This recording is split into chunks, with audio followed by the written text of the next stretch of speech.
Dans la dernière vidéo Actu Mercato, notamment, on avait parlé de Liverpool qui avait Isak en cible numéro 1 et Ekitike en cible numéro 2. Mais on le sait, les Magpies sont très durs en affaires quand il s'agit de leur attaquant suédois. Et donc quelques jours plus tard, Liverpool se rabat sur l'attaquant français. Salam à tous les amoureux de Première Ligue, bienvenue sur French PL. Aujourd'hui, on se retrouve pour une vidéo positif, négatif. Les vidéos où on va s'intéresser à, selon moi, les côtés positifs et négatifs d'un nouveau joueur qui vient de signer en Première Ligue, comme Hugo Ekitike. Évidemment, je demanderai à tous les Reds de liker la vidéo pour donner de la force à faire plus de vidéos sur votre club et évidemment à me donner votre avis en commentaire. Et si vous voulez vous offrir un maillot des Reds floqué Ekitike, rendez-vous en description sur le site Max Maillot les amis. Avec le code promo FrenchPL, vous aurez 10% de réduction et vous soutiendrez la chaîne. Donc merci d'avance à ceux qui vont le faire. Donc les amis, le Here We Go est tombé. On est sur un deal avec un package qui va probablement atteindre les 95 millions d'euros. Et là, bon, tous les trentenaires comme moi et ceux qui sont encore plus vieux, à chaque fois on est choqués. À chaque fois on est choqués quand on voit ces sommes d'argent-là. Parce qu'aujourd'hui, 95 millions d'euros pour Ekitike, faut savoir que pour moins d'argent que ça, il y a un peu plus de 15 ans, tu t'offrais un ballon d'or. Tu t'offrais Kaka pour moins de 95 millions d'euros. Donc c'est sûr que même si on sait très bien que le marché a évolué et qu'il évolue tous les ans en vérité, ça reste choquant. Ça reste choquant parce qu'aujourd'hui, 95 millions d'euros, c'est un joueur pas fini avec du potentiel que tu t'offres. Et c'est très cher. Et c'est très cher. Alors oui, il y a des raisons qui expliquent pourquoi Liverpool va mettre autant d'argent sur Ekitike. Déjà parce que Francfort, comment vous faites pour vendre vos numéros 9 en fait? C'est un truc de ouf. Ne jamais acheter un numéro 9 à Francfort. Pour moi, Ekitike, tu le prends ce prix-là parce que ça, pour un joueur qui, il me semble, vient tout juste d'avoir 23 ans, bah ça coûte cher. Ça coûte cher parce que, en fait, notre ami Ekitike, c'est un joueur qui est ultra polyvalent. Tu payes le potentiel. Aussi, on va pas se mentir, ce fameux tu payes pour le potentiel. Moi, en tant que fan de Chelsea, je l'entends tous les jours. Il y a beaucoup de gens qu'on a payé pour le potentiel. Aujourd'hui, dans le marché actuel, il y a beaucoup de ça. Il y a beaucoup. Avant, tu payais aussi cher. Tu montais dans des telles sphères pour des joueurs confirmés. Depuis une petite dizaine d'années maintenant, tu peux payer cher pour des jeunes joueurs juste parce que tu crois en leur potentiel. C'est des paris, c'est ce qu'on appelle des paris. Maintenant, quand tu vois une telle fiche FBref pour un joueur, être dans les hauts pourcentiles dans autant de catégories, ce n'est pas normal. Quand tu as un numéro 9 qui, on le voit, non-penalty XG, 90 percentile, total shots, 93 percentile, non-penalty XG plus XA, 96e percentile, shot creating actions, 94e percentile. En fait, c'est un joueur, quand il a le ballon dans les pieds, fait mal, crée des choses. Il est encore jeune. On va le voir, sur toutes ses qualités positives et négatives, on va le voir. C'est cher. Mais c'est un truc de fou, la polyvalence de ce joueur. Et Chelsea n'a pas osé conclure un deal avec Ekitike. Depuis juin, les Blues auraient pu signer ce joueur-là, mais ils ont été refroidis du coup par le package de 100 millions d'euros que demandait Francfort. Liverpool n'a pas été refroidi, Liverpool y va, et il y a des raisons. Clairement, il y a des raisons. On voit toutes les qualités, même progressive carries, 96e. Enfin, c'est rare, les joueurs de 22, 23 ans, qui ont autant de qualité, et on voit que même défensivement, c'est loin d'être dégueulasse. Il y a un bon nombre d'interceptions. Les possibilités avec Ekitike sont très très grandes. C'est pour ça qu'il coûte très très cher. Donc l'attaquant français, qui vient d'avoir 23 ans, on l'a dit, droitier, 1m90, pas encore de sélection en A, donc 5 sélections U21 et 5 buts. Okay, donc il va découvrir la sélection française, je pense, avec Liverpool, et peut-être que ce sera notre 9 titulaire. Peut-être pas à la Coupe du Monde 2026, mais peut-être à l'Euro 2028. C'est fort probable s'il confirme son talent. En tout cas, on va y revenir. Au niveau de son parcours, on peut voir que c'est un Rémois. Donc, Stade de Reims B, Stade de Reims A. Ensuite, le PSG vient le chercher. Ça ne marche pas derrière j'allais dire la MSN, mais non, c'était quoi le nom éclaté qu'ils ont? Je sais même plus c'est quoi le nom. Bref. Francfort vient le chercher. Et Francfort derrière fait les sous. Francfort fait les sous après une saison stratosphérique de la part d'Ekitike. Donc, point positif, négatif, on va alterner, les amis, tant qu'on le peut, en tout cas. On va commencer par un point positif, le profil. Comme on l'a dit, déjà, tu perds tragiquement le profil de Diogo Jota, qui est le profil que préférait, je pense, Slot par rapport au profil de Nunez, qui n'est pas un vrai target man en soi, c'est aussi un joueur qui prend la profondeur et tout, il n'y a pas de souci, mais clairement, on voit que c'est un profil que n'aime pas Slot. Il aime beaucoup plus les joueurs polyvalents, fluides. Et vous savez, pour ceux qui m'ont suivi pendant la Coupe du Monde des clubs, on a beaucoup parlé du PSG, on a beaucoup parlé de Chelsea, de City aussi. Et je pense que cette saison, le thème, ça va être la fluidité offensive au niveau des animations. Quand on voit les joueurs qui sont courtisés, de plus en plus de joueurs polyvalents en attaque, les amis. Le target man, on est encore déjà ça s'était perdu un petit peu avec l'époque du faux 9 et tout, etc. Et là on va encore un peu, je pense, le perdre, ce vrai numéro 9 traditionnel, où là on va aller dans une ère, peut-être une ère, en tout cas la saison c'est sûr que ça va être le thème, mais on rentre dans une saison où les attaques vont être très fluides et on veut des joueurs offensifs polyvalents qui ne sont pas que des target man, des points de fixation, des points d'ancrage. Non, on veut un mec qui peut être à droite, à gauche, qui décroche, qui a la qualité technique pour combiner avec les autres joueurs offensifs, parce que tu veux aussi faire briller tes ailiers. Hein, il y a de plus en plus d'ailiers qui vont venir marquer des buts. On voit les Mbeumo, on voit les Salah, etc. Et d'autres. Et quand on voit les joueurs qui fleurissent en première ligue actuellement, les Cunha, les Joao Pedro, c'est que les Koudou, c'est que des joueurs polyvalents. Ça va être le thème cette saison, les amis, les animations offensives fluides.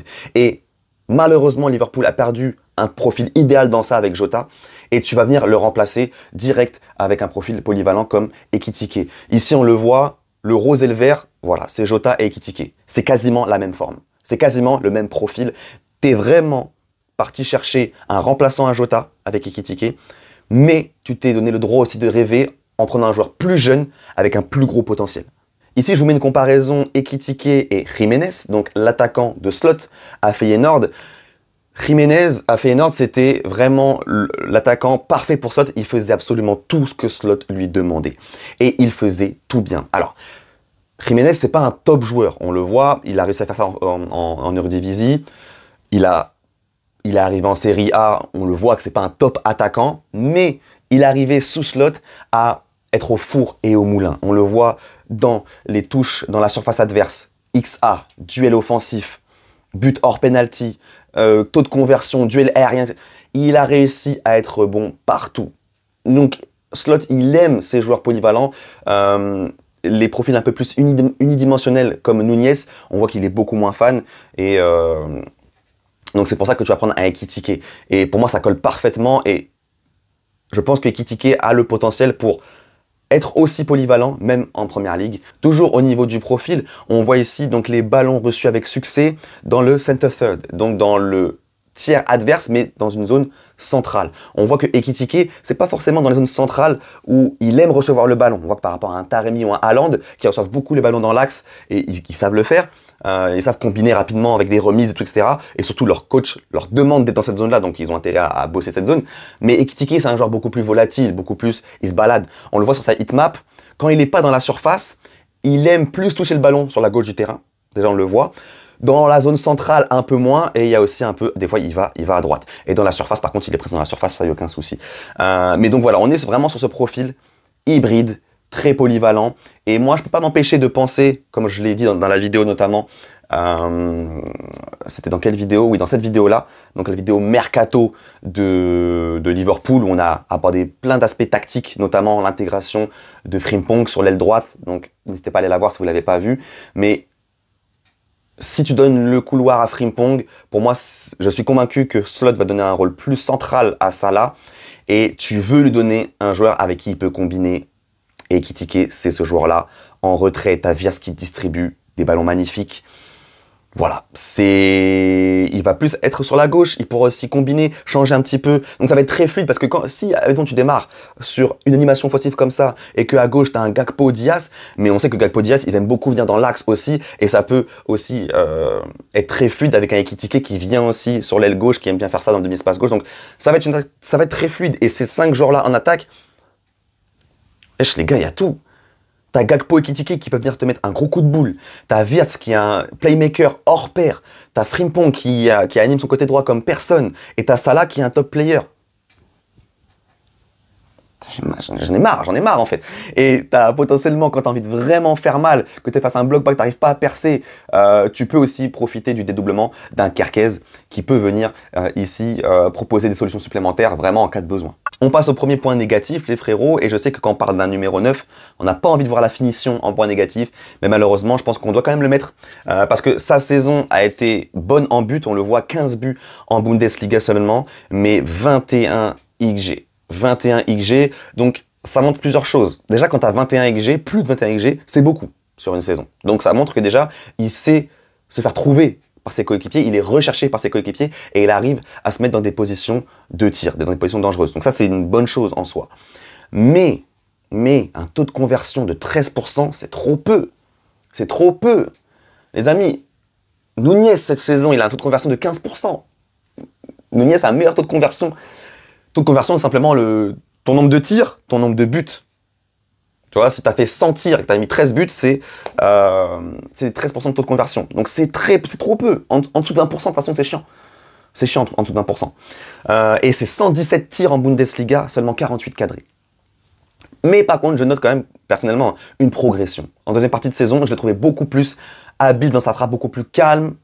Ok, beaucoup plus de composure, comme disent les Anglais. Pourquoi composure? Parce que Ekitike, c'est un joueur qui est très fluide, mobile, qui bouge beaucoup. C'est pour ça qu'il se crée beaucoup de XG aussi. Il se met beaucoup dans des situations, il prend la profondeur et tout. Et quand tu tires après avoir fait un gros effort ou un gros duel, t'as tendance à un peu foirer ta finition. Et c'est là où je l'ai vu progresser au fur et à mesure de la saison. C'est pas encore incroyable, mais il y a une progression déjà. Donc il faut qu'il continue à progresser dans ça, parce que souvent, vous verrez, si vous regardez des séquences de Ekitike en début de saison, en fait, il arrive après une course et il s'en mêle un peu les pinceaux et il fait une frappe un peu bizarre. Mais il est aussi capable de faire des très belles frappes.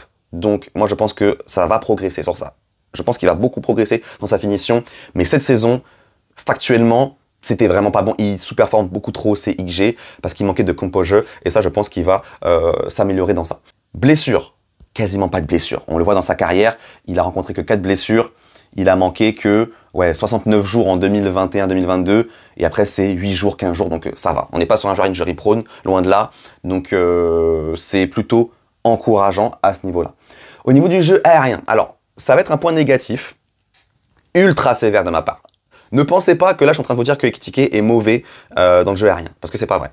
Mais compte tenu de sa taille, j'estime qu'il doit faire beaucoup mieux. Déjà on le voit ici, shots from crosses, ça veut dire que suite à un centre, le volume de tir d'Ekitike est très bas par rapport à d'autres attaquants qui sont même pas des top attaquants, hein. Mais c'est-à-dire que tu as du mal à trouver sur les centres. Et quand tu as 1m90, c'est pas normal. C'est pas normal du tout qu'on n'arrive pas à trouver sur des centres. Donc, il a tendance à faire un peu comme Isaac des fois, notamment quand il saute. Il saute en donnant son dos. Isaac fait beaucoup ça, c'est pour ça qu'Isaac a des mauvais chiffres en duel aérien, malgré sa taille. C'est que souvent, il saute en donnant son dos. Et Ekitike a tendance aussi à faire ça de temps en temps. Au niveau des stats, on peut le voir ici, il y a quand même beaucoup de duels aériens par 90 minutes. Hein. Donc il y en a souvent aussi sur des dégagements, etc. du gardien. Donc il en dispute beaucoup. Et en termes de pourcentage réussi, là je vois 41%. J'ai aussi vu sur FBref qu'il était à 50%, donc c'est entre 41 et 50. Après 50, ça change quand même pas mal le propos, parce que si tu as un volume de plus de 4 duels et que tu as 50%, franchement c'est excellent, c'est très bien. Mais là, en tout cas, sur ces chiffres-là, ça me donne 41%. Donc c'est pour ça que c'est mitigé. Et c'est pour ça que je dis que c'est un négatif très sévère. Il n'est pas mauvais, mais il peut faire beaucoup mieux. Il doit faire beaucoup mieux, je pense, parce qu'il a vraiment les capacités pour. Il a la taille, il a potentiellement aussi son timing est pas ouf. Il peut avoir un bon timing, mais des fois son timing est pas dingue. Donc il doit faire mieux. Il doit faire mieux tout simplement au niveau des duels aériens. Mais par contre, ça fait flipper quand même Liverpool. C'est un 11 qui déjà va être très très bon balle au pied, jeu au sol, même dans le duel aérien, déjà va leur mettre un corner. Qui défend les corners? Ok, t'as Ekitike, 1,90, Gravenberch, qui est pas loin du 1,90 aussi, Konaté, Van Dijk, Kerkez qui se donne, Bradley qui se donne, t'as peut-être du Szoboszlai, du Gakpo, du Dias. Non, c'est dans le duel aérien, ils ont vraiment des clients et c'est ouf. Par contre, notre ami Ekitike, c'est un des meilleurs 9 dribbleurs d'Europe. Et dans ce profil que tu cherches, un joueur polyvalent capable de combiner, bouger un peu partout, en fait, en termes de dribble, déjà ballon au pied, en fait, on va voir que ballon au pied, c'est un crack. Donc dribble, il entend plus que tous les autres sur la liste. dribble à 90 minutes. Et il a un taux de successful dribbles de 48%, ce qui est bon. Ce qui est bon. On voit que Jackson est un très bon dribbleur, 58% en termes de taux de réussite, mais il en tente 2 fois moins. Il en tente 2 fois moins. Donc, Ekitike, c'est vraiment un crack, et on le voit, progressive runs plus que tous les autres. C'est un joueur qui peut te porter une contre-attaque à lui tout seul. Il peut partir suite à un corner, tu lui donnes le ballon, il peut remonter tout le terrain. Il peut remonter tout le terrain en passant 2-3 joueurs. Ça, c'est pas un souci. Il le fera pas tout le temps, évidemment, mais il peut totalement le faire. Et on voit aussi au niveau des take-ons, juste en bas, donc les 1 contre 1. Pareil pour un numéro 9, 96e pourcentile en take-ons tenté, mais 96e pourcentile aussi en take-ons successful, réussi. C'est un... Vous allez le voir, quand Ekitike reçoit le ballon dans les pieds, il te fait son truc, là. En fait, un joueur ne suffit pas pour Ekitike. Et ça déjà, ça coûte cher.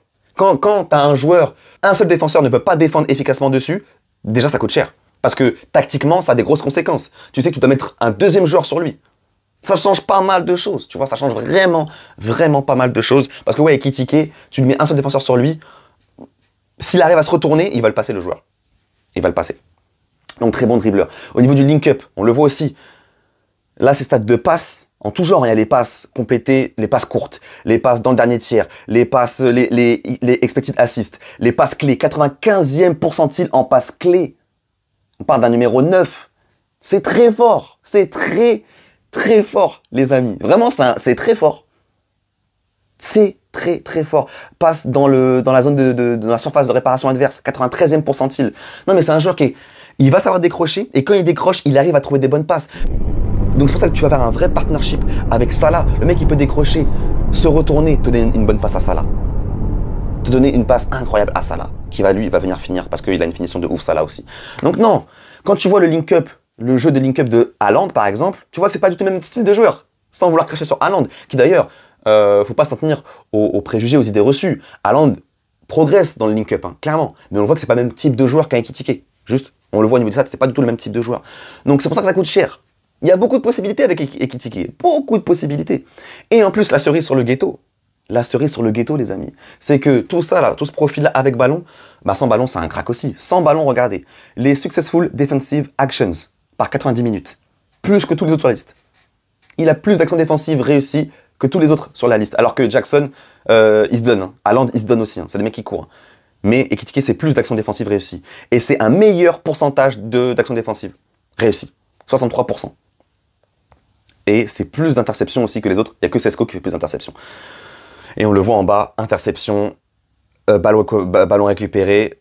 Bref, il est très bon défensivement. Donc tout ça là, ça fait que tu as vraiment un joueur. Tu peux comprendre en fait que tu mettes autant d'argent. C'est pas un joueur fini, certes, ça reste beaucoup d'argent, ça reste trop. Parce que le joueur il n'est pas fini. Mais s'il confirme son talent, aïe. Donc petite synthèse ici, comme on peut le voir, bon profil, déjà c'est ce que chercher slot, ça c'est excellent. Gros potentiel, comme on l'a vu, s'il confirme toutes les belles promesses qu'il a montrées cette saison, c'est juste incroyable. Conditions physiques, il se blesse pas. Une upgrade, je pense à Jota, plus jeune et un plafond plus haut, et à Nunez évidemment, très bon dribbleur et bon en défense. Le jeu aérien, en point négatif, on l'a dit, il est très sévère. Ne pensez pas, après avoir vu cette vidéo, qu'il est mauvais dans le jeu aérien. C'est juste que j'attends plus de lui, compte tenu de sa taille.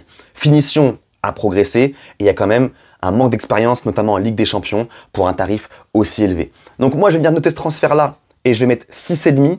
J'aurais volontiers mis un point de plus, mais que voulez-vous? Je suis encore de la vieille école, j'ai encore du mal à avoir des joueurs qui ne sont pas encore internationaux signés pour 90 millions d'euros. C'est le prix qui fait baisser la note du transfert. C'est le prix. Parce que c'est possible qu'il floppe. Je pense pas, parce qu'en plus, il va jouer avec des top joueurs. Tu vas combiner avec Salah et Wirtz. Est-ce que j'ai besoin de plus parler que ça? Est-ce que j'ai besoin de plus parler que ça? Tu vas combiner avec Salah et Wirtz. Il y a très peu de chances que ce soit un flop. Rien que par rapport à ça. Après, ça dépendra aussi de lui, hein, c'est clair. Mais il va être dans des bonnes conditions. C'est ça que je veux dire. C'est que le coach cherchait son profil et sur le terrain, il va être avec des top joueurs. Donc, mais s'il flop, ben c'est beaucoup d'argent. Mais voilà, c'est beaucoup d'argent pour un joueur qui n'a pas encore confirmé, qui n'est pas encore international. Ça fait baisser un peu ma note, sinon ça aurait été un point de plus volontiers, ça aurait été 7,5. Parce que c'est un bon joueur, un très gros potentiel. Les frérots, ne quittez pas la vidéo avant de m'avoir mis en commentaire ce que vous pensez de ce deal, du joueur, du prix, etc. Je veux vraiment avoir votre avis là-dessus. N'hésitez pas à liker si vous avez kiffé le format positif-négatif. Il y en aura d'autres évidemment. Il y aura aussi d'autres vidéos sur le mercato de première ligue, notamment avec un focus sur des équipes, mais aussi d'autres positifs-négatifs. Donc on va s'amuser les amis sur French PL. Si vous kiffez la PL, surtout abonnez-vous, mettez la cloche, on est ensemble. Si vous voulez un maillot, une réplique de très bonne qualité, rendez-vous Max Maillot en description avec le code FrenchPL10 les amis. Et nous, on se dit à très bientôt sur FrenchPL. Ciao!